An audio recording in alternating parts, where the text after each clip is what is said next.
C'est un visage connu de la politique en France. La députée LFI Mathilde Panot était de passage samedi dernier dans les Vosges.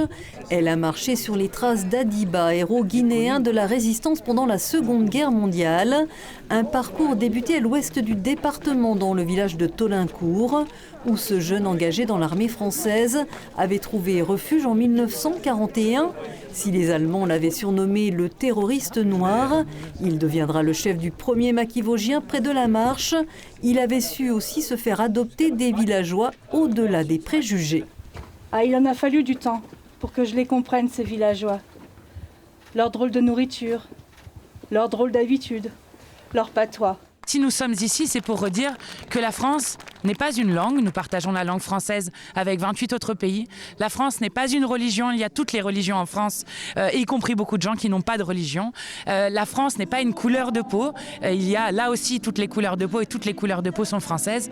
La France est une nation politique autour de notre devise liberté, égalité, fraternité. Et c'est notamment grâce à Adiba que nous pouvons la faire vivre. Mais trahi, Adiba sera arrêté, torturé par les nazis sans jamais avoir parlé. Il sera fusillé à Épinal en 1943 à l'âge de 29 ans. Un square dans la ville porte son nom. Seconde étape dans cette journée d'hommage. Un film tourné dans les Vosges fait mémoire de sa bravoure. Action. Adiba Mamadou, 12e régiment de tirailleurs sénégalais. Entre recueillement et militantisme, ce rassemblement des Insoumis avait également pour but de dénoncer ce qu'il qualifie d'acte de racisme ordinaire. Sur une pancarte mémorielle dans la forêt qui abritait les maquisards, la photo d'Adiba a été retrouvée il y a quelques mois criblée de balles de fusil. Des impacts sont encore visibles. À chaque moment qu'il y a un acte raciste, un acte de l'extrême droite qui est commis, il faut répondre. Donc je suis très touchée que nous soyons là pour honorer la mémoire d'Adiba, qui est résistant, chef de maquis, comme vous l'avez dit, et qui rappelle dans un moment un peu trouble dans notre pays que les étrangers ont toujours été là pour la France, que c'est grâce justement à ces êtres qui ont défendu la liberté que nous sommes libres aujourd'hui. Et LFI est à la pointe de la lutte contre le racisme, contre l'extrême droite. En soutien à tous les peuples qui cherchent en ce moment à se libérer. Voilà, donc c'était logique pour nous qu'elle vienne ici et elle a très gentiment accepté de nous rejoindre aujourd'hui. Les couleurs de peau sont françaises.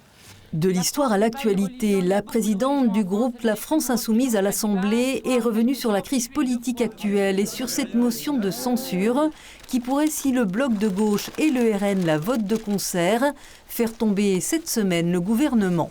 Donc si nous sommes dans cette situation, c'est parce que le président de la République a mis en place un gouvernement minoritaire avec l'appui du Rassemblement national.